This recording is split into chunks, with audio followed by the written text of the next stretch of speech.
Okay, so quick video to kung bakit masama ang semi sa unit. So, I'm using my magandang 7.4 battery and my Toolkit RC na wattmeter. Kung mapansin nyo, ang full auto ay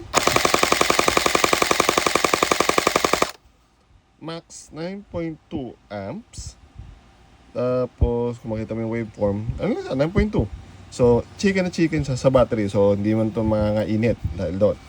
Now, let's try semi-auto. Semi. Ano.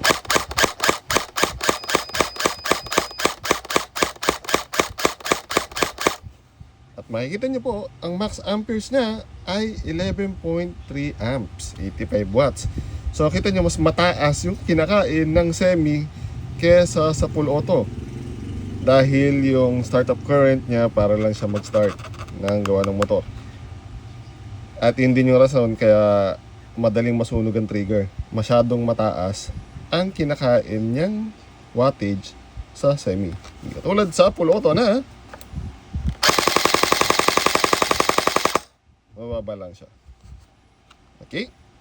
Hope you understand. Kung meron questions, please watch the full video. Salamat!